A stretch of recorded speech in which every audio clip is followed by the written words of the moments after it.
Welcome everyone to the One World Combinatorics on Words seminar. Our speaker today is Seda Albayrak from the University of Calgary, and she's going to be speaking to us about quantitative estimates on the size of an intersection of sparse automatic sets. Okay, thank you, Narad, and thank you for the invitation as well and giving me the opportunity to speak. You can hear me well, right? I can start. Yes, Sorry, perfect. It would be not bad if you speak a bit louder. Louder, okay. It's so it is very early in the morning for me because I'm in Calgary. So at any point, if I seem a bit off, I apologize. So today I will be talking about quantitative estimates on the size of an intersection of sparse sets. This is joint work with Jason Bell. Okay, so here's the outline. What we're gonna do is, so here you see breakdown of the title. This is the title, so we're gonna start reading from right to left. So we're gonna start with what an automatic set is, and then we're gonna see sparse automatic sets. Then we're gonna be looking at the intersection, which relates to Cobham's theorem, and then I will state our main result and extension, and then finish with a conjecture. Okay, so what is an automatic set? So we have automata, right? And if we have a subset of our natural numbers, we call it k-automatic if there is a finite state automaton with the input alphabet sigma k, which are the numbers from 0 to k minus 1, where k is a natural number that's at least 2. So if we have such a finite state automaton with the property that the words over the alphabet sigma k, which are accepted by this automaton, are precisely the words that are the base k expansions of elements of C. So we have a set, but we look at the elements, we look at their base k expansions, and we want that these words are accepted by a corresponding automaton. So here's an example. So we see a finite state automaton here. K is equal to 2. So this automaton accepts the base k expansions of powers of 2. Here I am using the notation with the accepting states instead of giving an output. So the double circle stands for accepting state. And when we read this, we can see that it is accepting words of the form 1 star 0. So if we're reading right to left, just like we're reading the title, so our convention for reading words is from reading right to left. A power of 2, it would be something like 1 0 0, for example, and then so we would read 0 first, or multiple zeros first, and then once we read 1, we end up in an accepting state. And if you read anything more, that's not accepted anymore. So this precisely accepts the set of powers of 2. Now, so that was an automatic set. What is a sparse automatic set? To define this, we define a counting function. So again, we have a subset of natural numbers. And then the counting function is, we are looking at the number of elements in S that are less than or equal to x. So this is a function of x. And for k-automatic subsets of natural numbers, we have a dichotomy. We know that they're either polylogarithmically bounded, which means we are looking at this counting function. And we know that there exists an integer c, which is greater than or equal to 1, such that the counting function is big O of log x to the power of c as x goes to infinity. Or the other case is that there is some alpha, which is greater than 0. This can be a rational number as well, such that the growth of the set is at least at a rate of rational power of x for large x. Now we're going to call a k-automatic set sparse if we are in case 1 here. And then if we are in case 2, we call it non-sparse. Now, so I just stated this dichotomy. Where does this come from? We can formulate this for subsets of n by actually using the theory from theory of formal languages. So we know that in the theory of formal languages, sparse languages have been studied, and we have this, there's this result, which is actually giving us the dichotomy for context-free languages. And what we are doing is for regular languages, so it is already in the set of context-free languages. And in language theoretic terms, what happens is, given a finite alphabet sigma and the language in sigma star, we have this associated counting function. And here now, this is not in terms of sets, but languages. So we are looking at the length of the word in the language, and we want that to be less than or equal to n.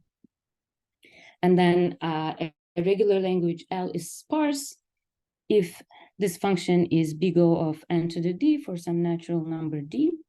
And then what happens is, what we can do is we can translate this equation into the language of sets, and then this is exactly what we would get.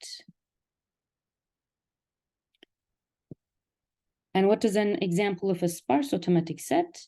We can just look at a very easy example is to look at the set of powers of P, where P is a prime. So this would be a sparse P automatic subset of natural numbers. So I'm giving very simple examples. Of course, one can come up with more complicated examples, and we can look at them in upcoming slides once I give a better description of a sparse automatic set. So I gave an example of a sparse automatic set, and in case anyone is wondering, how can we see, like, if something is non-sparse, what's an example of a non-sparse set or language? One can look at the Tuamor sequence, which probably everybody is familiar with. So Tuamor sequence is given by this equation. So what we do is we look at the sum of the digits of the binary expansion of n, and then we look at that sum mod 2, and if it's 1, the sequence, the term in the sequence will be equal to 1, and if it's 0, it will be equal to 0. Now, we are dealing with sets, so how can we get a set from this? We can look at this like this. So if you look at the characteristic function of T, so T will be our set, and if the characteristic function of T is giving us a Tuamor sequence, now we can, we define the set, and this set is non-sparse to automatic, because, well, we can look at the growth function, pi t, and we will see that it's asymptotically n over 2, so it doesn't really fit into case 1 here. It's in case 2, so this is an example of a non-sparse set. Now, so automatic sets, yes, okay, but why are we interested in sparse automatic sets? And maybe it's good to look at what kind of context that they arise. So you may not be familiar with these things, but I just wanted to mention in case anybody knows. So there is this Skoll-Mallar-Lech theorem. Normally, this theorem is in characteristic 0, and it's a theorem that looks at the 0 set of linearly recurrent sequences. Derksen in 2006 proved this theorem in positive characteristic. And then when one looks at this result, we see that this 0 set that he gives is a finite union of arithmetic progressions augmented by a sparse p-automatic set. So in characterizing these zero sets, we see that sparse p-automatic sets arise. Another context, which is more related to automata theory, is Kedlaya's work on extending Kristol's theorem. So Kristol's theorem gives us a way to characterize algebraic power series, formal power series, by using automata. So basically, a power series with the coefficient sequence an would be algebraic over fpt, then only if an is p-automatic. So this gives a good characterization of algebraic power series, but it doesn't give us the whole closure. So it doesn't give us all of the algebraic power series. So this is the extension Kedlaya did. And to do that, he had to introduce what's called a P quasi-automatic, the notion of P quasi-automatic. And he extended also the words by introducing a radix point. And in doing so, one can observe that the post-radix behavior of the support of these P quasi-automatic functions are also described in terms of sparse property. So what we did so far, we saw what an automatic set is. We saw what the sparse automatic set is. So next is the intersection of sparse automatic sets. And as the title suggested, our main result is giving an estimate on the size of intersection of sparse automatic sets. And the claim is that this intersection is going to be finite. So let's keep in mind what we will be looking at. We'll be looking at intersection of sparse automatic sets. Now I want to illustrate a couple of things that relates to problems in number theory. So there's Catalan's conjecture from 1844. It is actually proved by now, but I guess because it's been a conjecture for so long, it's still called a conjecture. So this problem is looking at the number of solutions to this equation, x to the a minus y to the b equals 1, for ab greater than 1 and xy greater than 0. So we're not interested in the trivial solutions, so we're eliminating them. And the claim is that there's only one solution to this equation. And you can get that by putting in 3 squared minus 2 cubed, and that will be the only solution. So like I mentioned, well, this was proved in 2002. And if one looks at the methods that are used to prove this, I don't know how to pronounce this, but I'm going to say Mihailescu. So this person used the theory of cyclotomic fields and theory of linear forms in logarithms to reduce the options for b. And so up to this point, he was able to get b must be less than 25,000. And then at the end, he had to use computer computation to eliminate all the rest and then find that, well, b can only be 3.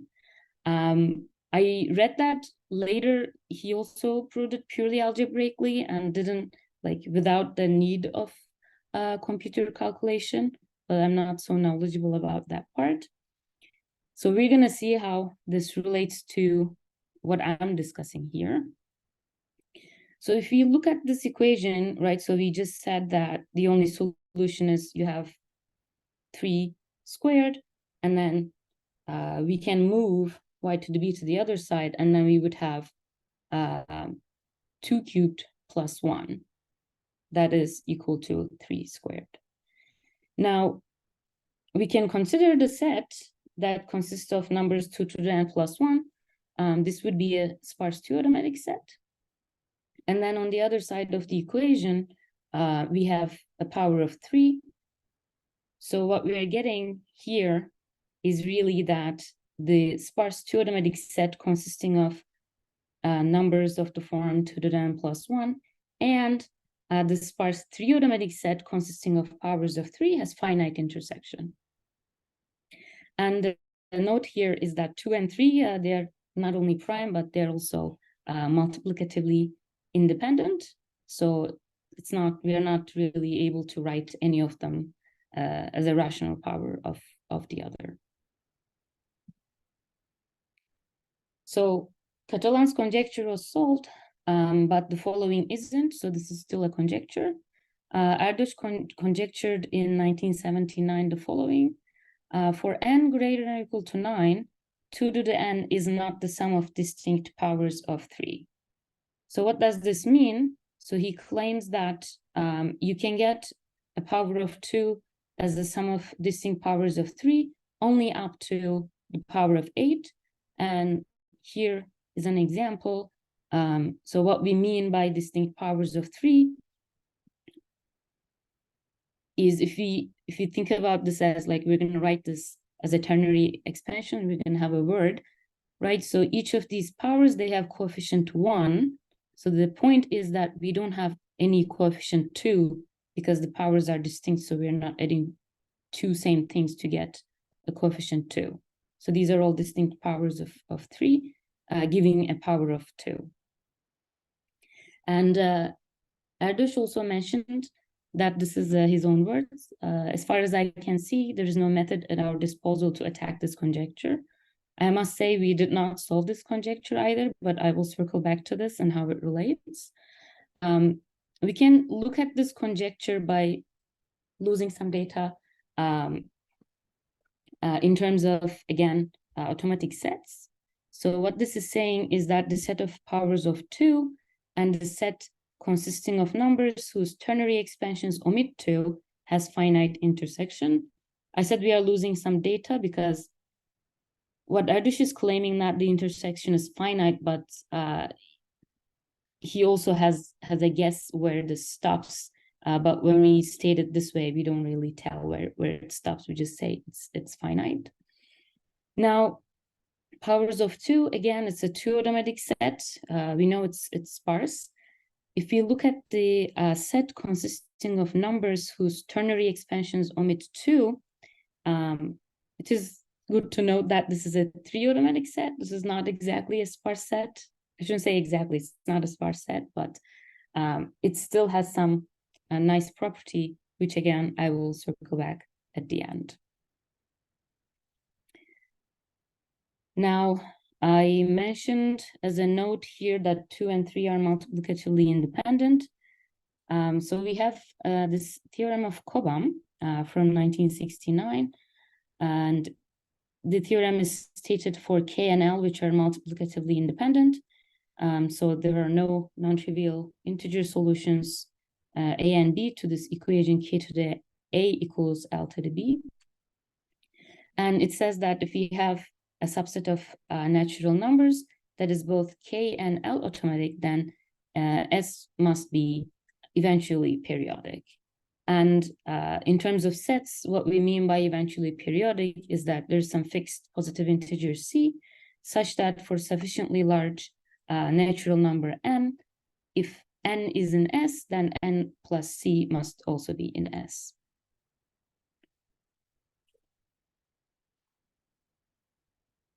So this is stated for a set that's both K automatic and L automatic. We were discussing sparse automatic sets. So the question is, what happens if S is sparse K automatic?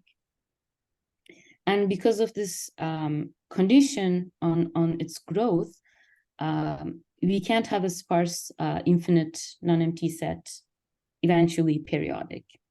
So if you take this S as a sparse, sparse set, we can't have S both K and L automatic.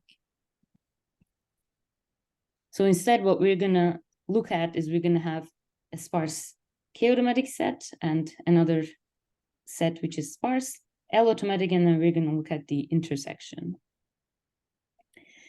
So now, because in our main result, we're going to be dealing with sparse sets, it's important to see useful characterization of sparse automatic sets. I dropped here automatic, but in this context, all the sets, the sets are automatic. So we have this theorem, which is a very nice characterization. It's going to be, it was very useful in proving our result.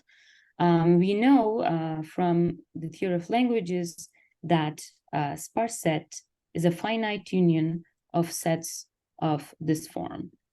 So this comes from languages, and then once we put the expansion, we get actually numbers, natural numbers. And this form here, I didn't write all the details, but the VIs can be empty sets, but the WIs are non-empty. Did I say sets? Non-empty words, and VI might be empty words. And then S is greater than or equal to 0. So if we actually do this expansion very carefully, we get this following fact. Most important part is that how this set is written. So this will be the form. So we have some scalars that are rational numbers, and then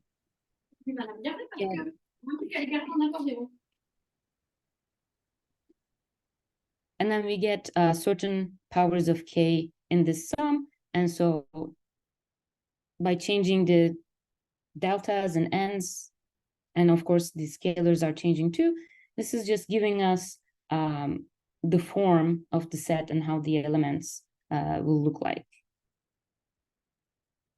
So in our theorem, again, the setting is that K and L are multiplicatively independent natural numbers greater than or equal to 2. And we claim that if X is a sparse K-automatic subset of N, and Y is a sparse L-automatic subset of N, then X intersection Y is finite. And we prove this by actually giving an upper bound for the size of this intersection.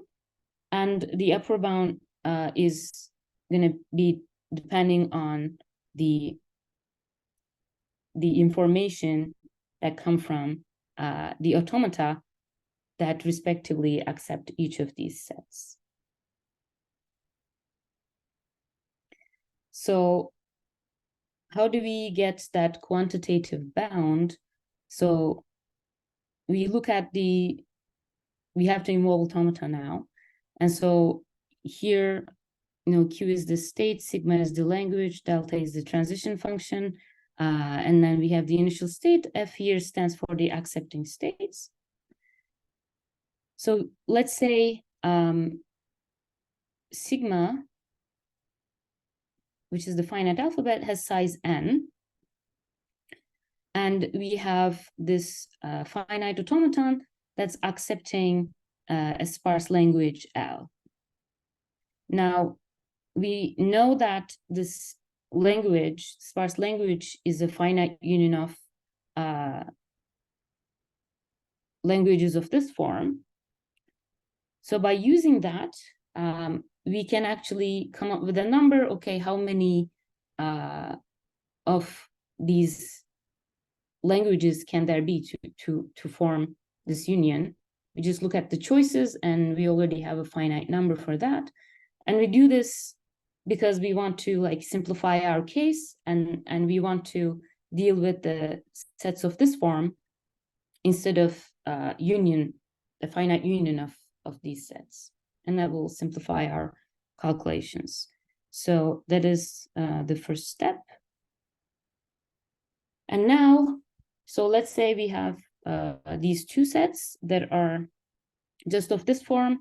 I call these simple sparse sets. So these are the sets that make up that finite union. So let's say X is sparse K-automatic and Y is sparse L-automatic. They are of this form. So we're just using different letters for denote them, of course. And then by using that characterization and the fact. So basically translating or taking the expansion, we get that as a set, X is of this form. So this form comes from the fact I mentioned earlier. And then similarly, we have a nice description of the form of the set Y. Now, if we're gonna look at the intersection, we want to look at the elements that are equal, the elements in each set. And so if we are gonna do that, we just equate these two things. So just to simplify, I just renamed these factors. So it's just, I think I used X for the set Y and Y for the set X, but it's not important.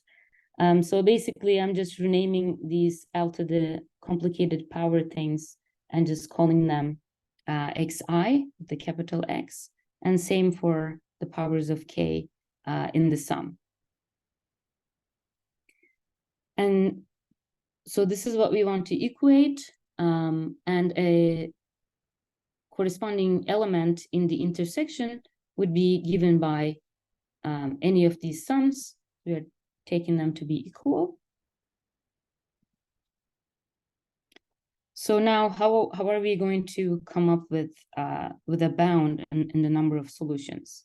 This is the question. To do that, we're going to use S-unit theory. So here we have an equation, not exactly like this, but I will get to it. In S-unit theory, for Z1 to Zn in a field K, an equation Z1 plus up to Zn equals 1 is said to be non-degenerate if no non-trivial subsum of the left-hand side is equal to 0. So we are looking at the sum in the left-hand side, and we don't want any subsum to vanish. And the S-unit theorem is as follows. So we have a field of characteristics 0, and in this equation, the coefficients are elements of K. And it says if H is a finitely generated multiplicative group, then there are only finitely many non-degenerate solutions of the n tuples from H to the equation, the S-unit equation that we have A1x1 plus up to ANXN equals 1. So how is this related to the equation that we have? We're going to see, but because we want a quantitative estimate, we do want a quantitative version of this S-unit theorem. So let me state that first. So we are in the same setting. Now, the rank of this finitely generated multiplicative subgroup is introduced. And the claim is that there are at most this many non-degenerate solutions to this equation. There are many quantitative versions of the S-unit theorem. This is actually at least the best bound that we know, and it involves less machinery, because all we have to do is actually just find this finitely generated subgroup in our case and find its rank.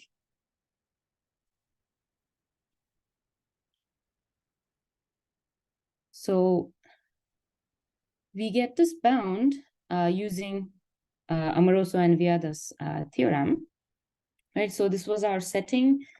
So let's say we have two simple sparse sets. Now I'm just calling them W and Z. So W is a sparse k-automatic set of this form, and then Z is a sparse L-automatic set of this form. Can you see the bottom? Oh, I didn't want to do that. Sorry.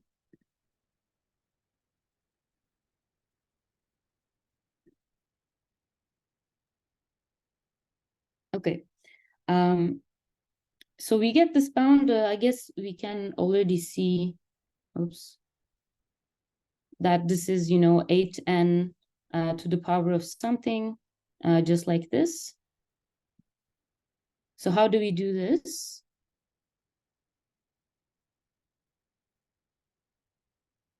Oh, I don't know where my slides went. Okay.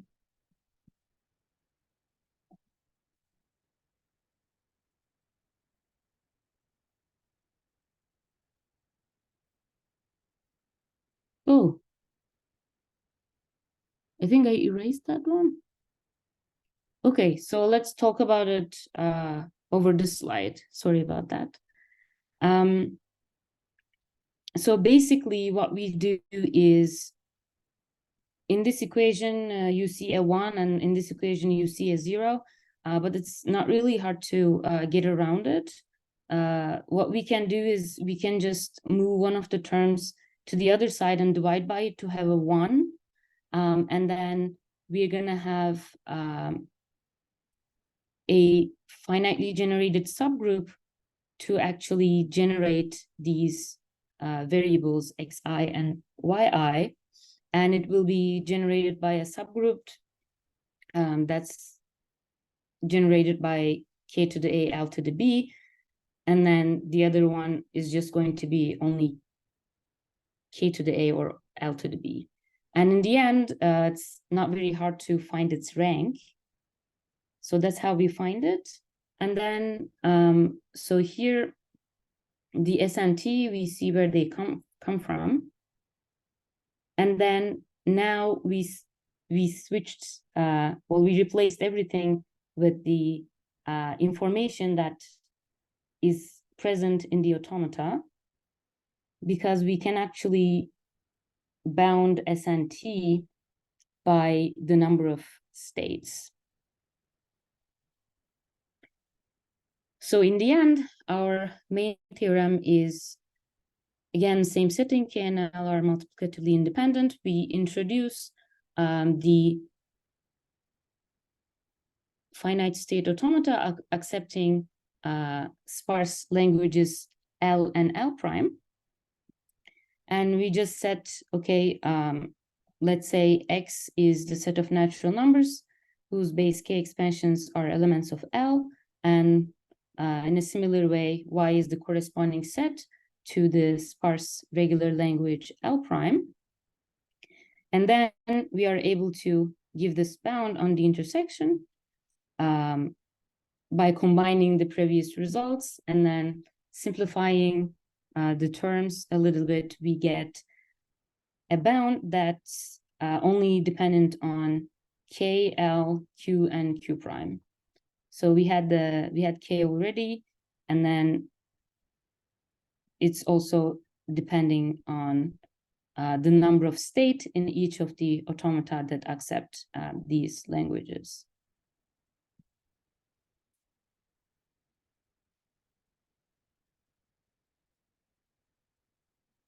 Okay, so this theorem is for subsets of n natural numbers.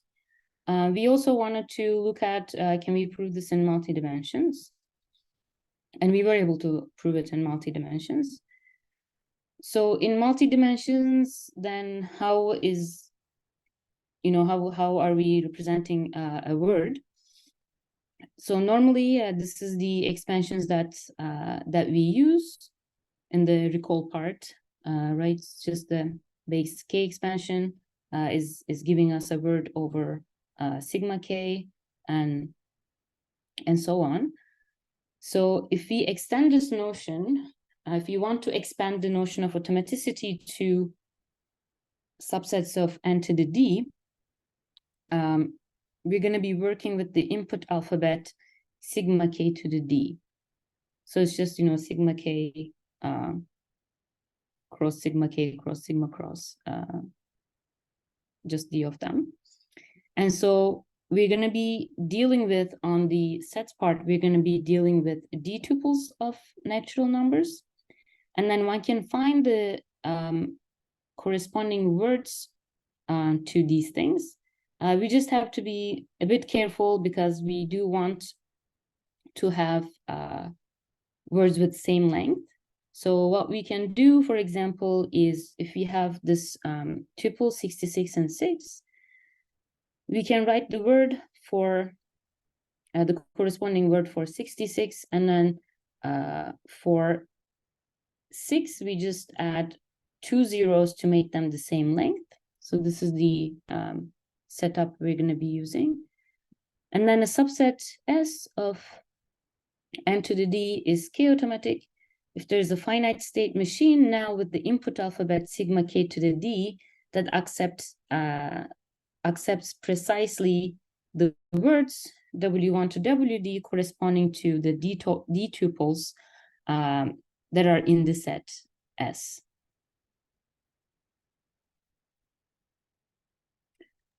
Now, how about the counting function? So we define the corresponding counting function for subsets of n to the d by now looking at the sum of the numbers in the D tuple and just looking at the elements such that the sum of the coordinates is less than or equal to x. And then similarly, we have the same dichotomy because actually, like I showed you earlier, we are getting this from the theory of languages. And then in that language, we could indeed take the alphabet correspondingly, and then the dichotomy doesn't actually change. And if we want to look at an example of sparse k-automatic set that's now not a subset of n, but maybe n cross n, we can look at this set where we have powers of 3, and then we have 3 to m plus 1. This would be a sparse three-automatic subset of n to the 2. Now, I had mentioned for the motivation for our result, Cobham's theorem. So Cobham's theorem was, again, stated for natural numbers, but later it was also extended to multi-dimensions. And the result by Semenov is that a subset of n to the d that is both k and L automatic with k and L multiplicatively independent is automatic with respect to all integer bases. Now our result, excuse me, our result also extends to multi-dimensions.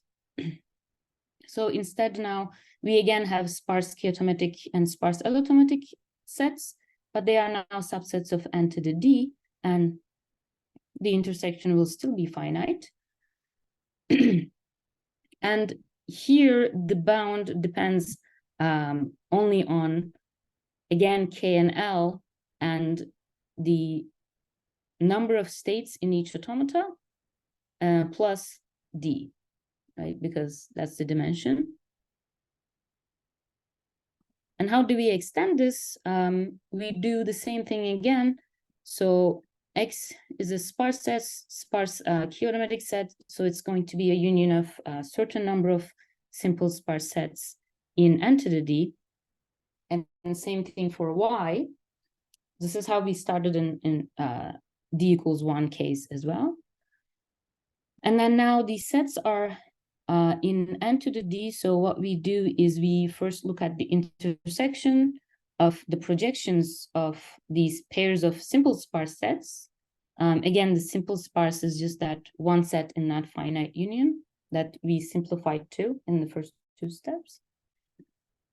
And then now these sets are in n because we are looking at the projections. And we use the result in dimension 1. We used S-unit theory to find a bound on the size of these intersections. And then we are able to put everything together to get a bound on the intersection of X and Y, which were sets in n to the d.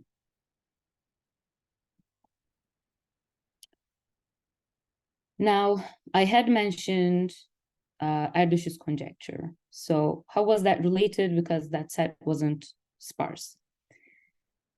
So we have this notion of density of sets, and with our notation that I used in these slides, we can define it this way.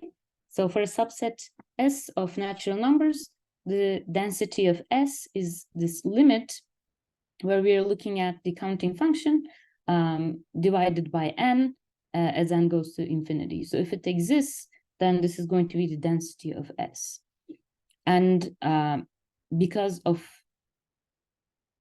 sparseness, right, we know how bounded this function is for S sparse. And so we have that sparse subsets of n have zero density. But not all sets with zero density are sparse. So in Erdős' conjecture, this set of numbers whose ternary expansions omit 2, it is not sparse, but it is a trigonometric set with zero density.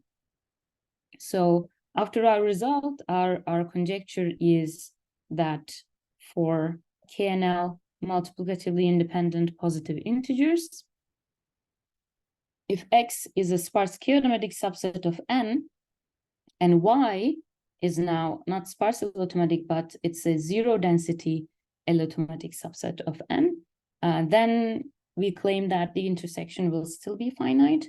So in a sense, we are a bit relaxing the condition on one of the sets, but we still don't want this intersection to get too big.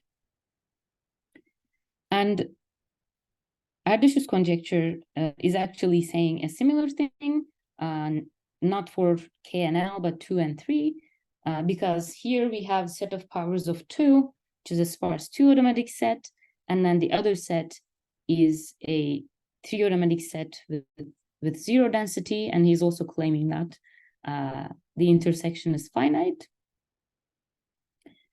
So if you were able to solve this, I guess it would kind of imply Erdős' conjecture, but it wouldn't exactly solve it, because he did say, you know, this stops at 8. By solving this, we don't really get that, so it's not very effective, but it is still a related result. It would be a related result. And that's it from me. Thank you for listening. Thank you, Seda. Does anyone have any questions? Oh, Hajime.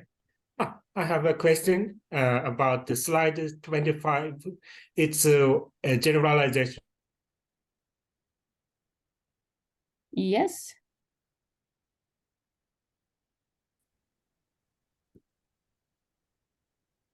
Yes, what is your question?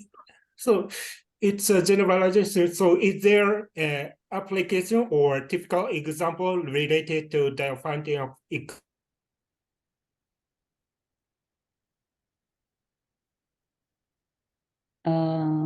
You are cutting out. I don't.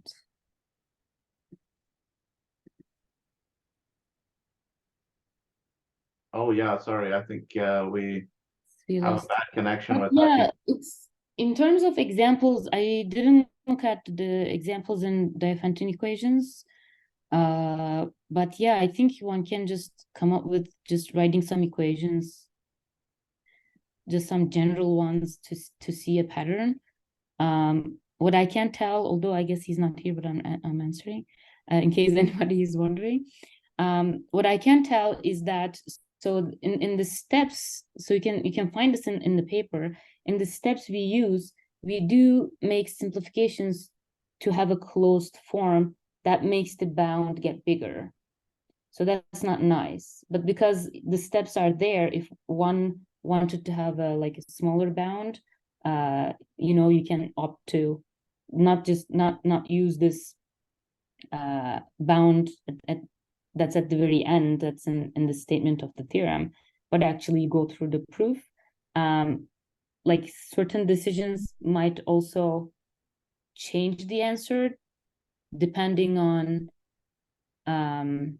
how to say it. So in the multidimensional case, this is one way to get it, but depending on your automata, if how big K and L are, or if your Qs are smaller or something, you could try to go to a multidimensional case in a different way that would, depending on your situation, will give you a better bound. So this is not the only bound. Also, it's still very big. So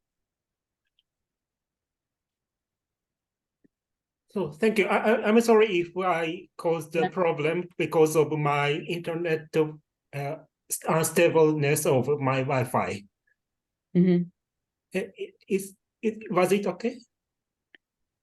Oh Yeah, yeah, so I don't know when you came back. I was just saying, I didn't necessarily look at other Diophantine equations that would relate to, like, looking at their solutions would relate to this, but I think one can try to write many of them, and then or even just look at some of the known ones. That is, yeah, that might give some results and might be good to use if you only need finiteness, but you don't need that point where, you know, it stops like n equals 8, or in Catalan's conjecture too, like you technically know it's 1.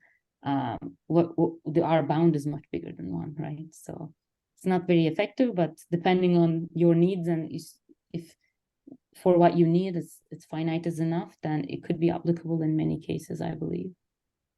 Okay, thank you. Thanks. are there any other questions?